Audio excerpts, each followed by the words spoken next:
ఈరోజు మైదా గోధుమ రవ్వ గోధుమతో బిస్కెట్స్ చేస్తున్నానండి. కరకరలాడే బిస్కెట్స్. ముందుగా నెయ్యి వేసుకొని జీడిపప్పు వేయించుకుంటున్నాను. ఇది కొద్దిగా కలర్ తెరిన తర్వాత రవ్వ అండి, చూడండి ఈ కప్పుతో 2 కప్పులు అన్నమాట రవ్వ తీసుకుంటున్నాను. గోధుమ పిండి 1.5 కప్పు తీసుకోవాలన్నమాట. ఇదిగోండి, ఇది కరకరలాడుతూ చాలా చాలా బాగా వస్తాయండి ఇవి చేస్తున్నాను. ఇది పిల్లలు వస్తున్నారు బయట దుబాయ్ నుంచి. ఇంకా వాళ్ళకు స్నాక్స్, వాళ్ళకు సమ్మర్ హాలిడేస్ అనమాట. ఇప్పుడు మనకంతా స్కూల్ తెరిస్తే వాళ్ళకు ఏమో సమ్మర్ హాలిడేస్. ఇప్పుడు వాళ్ళ కోసము ఐటమ్స్ చేసి పెడుతున్నానండి. టీ టైమ్స్ స్నాక్గా కారము ఇదేండి. కొద్దిగా మరీ ఎర్రగా వేగాల్సిన అవసరం లేదు, కొద్దిగా వేగితే చాలు.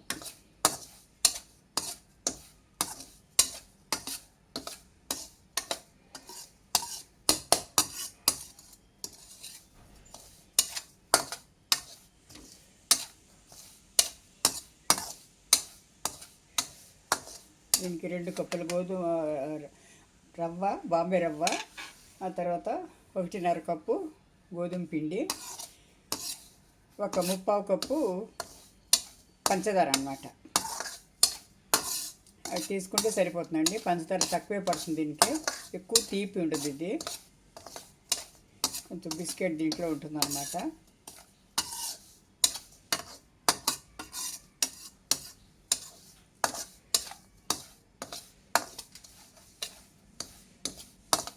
చాలండి, ఇది రవ్వ తీసేస్తున్నాను ఇప్పుడు. ఇదిగోండి, ఇప్పుడు నెయ్యి వేసుకొని ఇది గోధుమ పిండి కూడా లైట్గా వేయించుకోవాలన్నమాట. ఎక్కువ వేగాల్సిన అవసరం లేదండి, లైట్గా వేగాలి అన్నమాట, అంతే.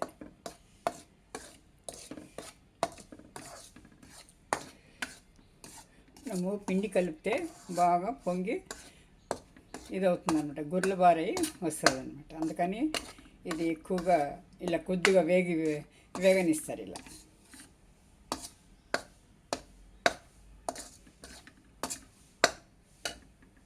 ఇదిగోండి, పంచదార ఈ కప్పుతోనే 1 కప్పు తీసుకున్నాను. నిండుగా చాలు, ఎక్కువ వద్దు, తక్కువే పడుతుంది దీనికి స్వీటు. ఇది మునిగేంత వరకు పాలు కాకపోతే నీళ్ళు వేసుకోవచ్చు. పాలు వేసుకుంటే తొందరగా ఇదైపోతుందండి, వాసన వచ్చేస్తుంది. ఇదైతే 1 నెల వరకు నిలువ ఉంటుందన్నమాట. మనం ఎయిర్ కంటైనర్లో పెట్టుకున్నామంటే 1 నెల వరకు నిలువ ఉంటుంది. ఇది పూర్తిగా కరగాల్సిన అవసరం లేదండి, ఇలా కరగనట్టు ఉండాలన్నమాట. ఇందులో కలపడానికి పూర్తిగా కరగకూడదు పంచదార. ఇప్పుడు దీంట్లో ఇలాచీ పౌడరు, తర్వాత ఏంటది సోంపు కొద్దిగా వేసుకుంటానండి. ఇది పూర్తిగా కరగకూడదు, ఇది పంచదార ఇలా కొద్దిగా తడి అయినట్టే ఉంటే అప్పుడు మనకు కరకరలాడుతూ బాగా వస్తుందండి. మెత్తగా కాకుండా కరకరలాడుతూ వస్తుంది. ఇదిగోండి, ఈ రవ్వను గోధుమ పిండి మొత్తం కలిసిపోయింది. మైదా పిండి కాదండి, గోధుమ పిండి. ఇది బాగా వినండి, గోధుమ పిండి ఇది. రవ్వ ఇవంతా బాగా కలుపుకొని ఇందులో సోంపు కూడా వేసేసాను. ఇప్పుడు ఇలాచీ పౌడర్ వేసుకోవాలన్నమాట. ఒక 3 స్పూన్ల వరకు వేసుకోండి, చక్కటి వాసన వస్తుంది, సువాసన. అయితే నెయ్యి వేసుకోవాలండి.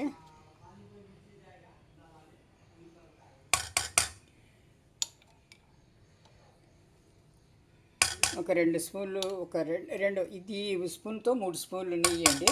ఆల్రెడీ ఒక స్పూను 2 స్పూన్ల నెయ్యితో వేయించేసాను రవ్వ పిండి. 2 భరించాను కాబట్టి ఇది చాలండి. ఇది పూర్తిగా బాగా కలుపుకోవాలి. ఈ పిండికి బాగా పట్టేట్టుగా కలుపుకోవాలన్నమాట. చూడండి, పిండి ఇలా పడితే ఇట్లా ముద్దగా కావాలన్నమాట.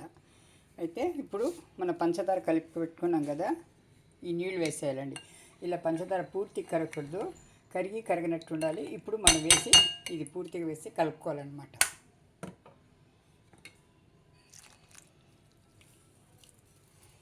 ఇలా పంచదారతోనే కలుపుకోవాలండి. ఇది ఇప్పుడు బాగా కలిపి పెట్టుకోవాలన్నమాట. ఇప్పుడు ఇది ఒక 1 అవర్ వరకు రెస్ట్ చేయాలన్నమాట. ఇది రెస్ట్ పెట్టేసినామంటే చక్కగా ఇదయ్యి సాఫ్ట్ డవ్ లాగా వస్తుంది. అప్పుడు మనం కట్ చేసి ముక్కలుగా కోసుకొని తర్వాత ఇచ్చేసుకోవచ్చండి. చూడండి, ఇలా సాఫ్ట్ డవ్గా మనము ఇలా మర్దన చేసి పెట్టుకొని ఒక 1 అవర్ రెస్ట్ ఇచ్చేయాలండి. ఇది ఎంత నానితే అంత ఉంటుంది. ఎందుకంటే రవ్వ వేసినాం కదా, రవ్వ అంతా ఊరి బాగా గుల్లవిచ్చగా వస్తాయన్నమాట. ఇది మూత పెట్టి పెట్టేద్దాము. 1 అవర్ వరకు రెస్ట్ ఇచ్చేద్దాం. థ్యాంక్ యూ ఫర్ వాచింగ్ అండి. అందరికీ నమస్కారం అండి. చెప్తున్నాను, ఇది మళ్ళీ చూపిస్తాను. ఇది హలో అండి. ఇది ఇప్పుడు ఒక 1 అవర్ బాగా నానిందండి, పిండి సెట్ అయింది. ఇప్పుడు మనం ఇంకొకసారి మర్దన చేసుకోవాలి. బాగా మెత్తగా చేసుకుంటే ఇలా సాఫ్ట్గా అయితే అవుతుందండి. ఇది ఇలా 2 ముద్దలుగా చేసేసుకొని మన ఇష్టము అంటే బాగా ఒక 5-10 నిమిషాలు మర్దించాలండి బాగా. ఎందుకంటే మనము పంచదార కొంచెం కరగకుండా వేస్తాం కదా, అది ఇదిగా వస్తా రాటుదేళ్ళు ఉంటుంది.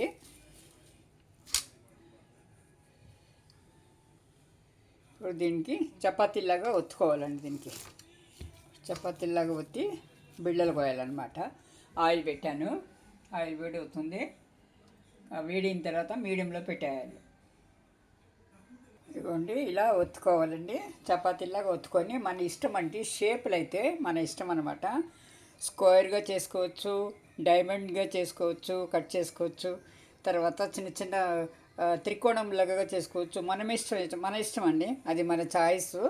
అది ఇప్పుడు నేనైతే డైమండ్గా కోస్తాను కాబట్టి ఇప్పుడైతే స్క్వేర్ షేప్లోకి వస్తానండి. అందుకని ఇలా చేసేసుకున్నాను.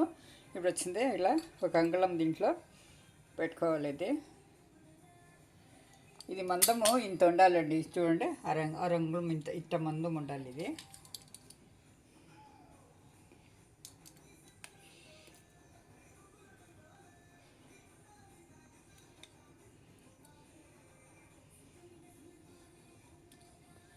చూడండి. ఇప్పుడు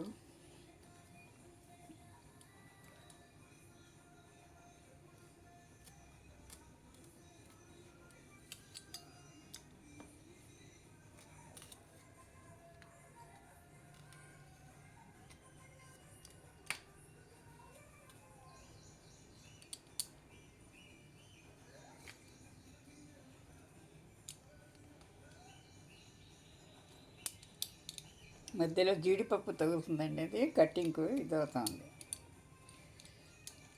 ఈ షేప్లో చేసేసుకున్నామండి. ఇది చేసుకొని ఇప్పుడు ఒక్కొక్కటి వేయించుకోవాలండి. చూడండి, సరిపడినన్ని వేసుకొని ఒక 5 నిమిషాలు అలా వదిలేయాలి. తర్వాత టర్న్ చేయాలండి. వేసిన వెంటనే టర్న్ చేయకూడదండి.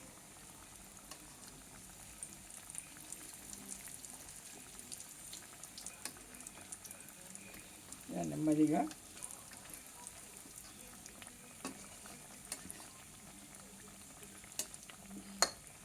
సరిపడా వేసుకోవాలండి. వేసుకొని మీడియం ఫ్లేమ్ మీద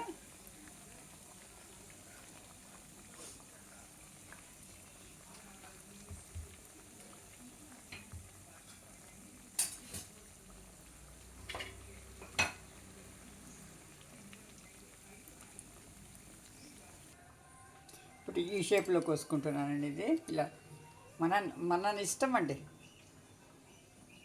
ఇలా క్రాస్గా ఇలా చేసేసుకుంటే మన ఈ అర్ధచంద్రాకారంలో బిస్కెట్ల రూపంలో వస్తుందండి.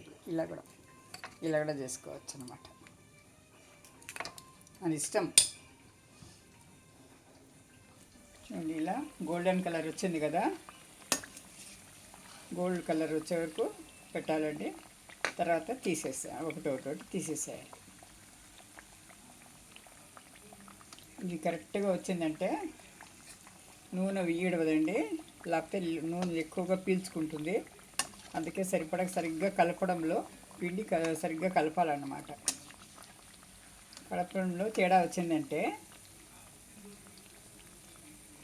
చూడండి, ఇలా పొరలు చూడండి మధ్యలో చూడండి పొరలు ఇది ఉదయవి మధ్యలో గుల్ల విచ్చి వస్తాయన్నమాట ఇలా.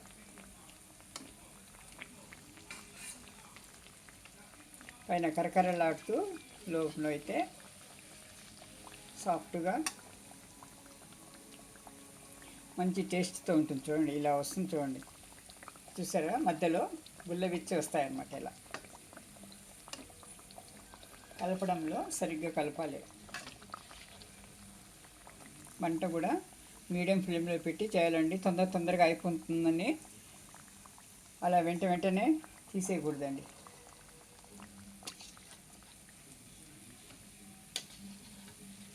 కొంచెం గోల్డెన్ కలర్ వస్తేనే తీసేయాలన్నమాట.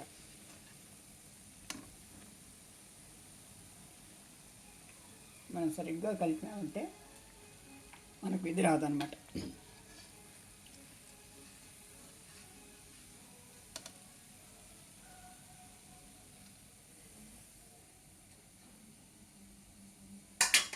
ఇప్పుడు మిగతావి కూడా వేసేసుకుందాం.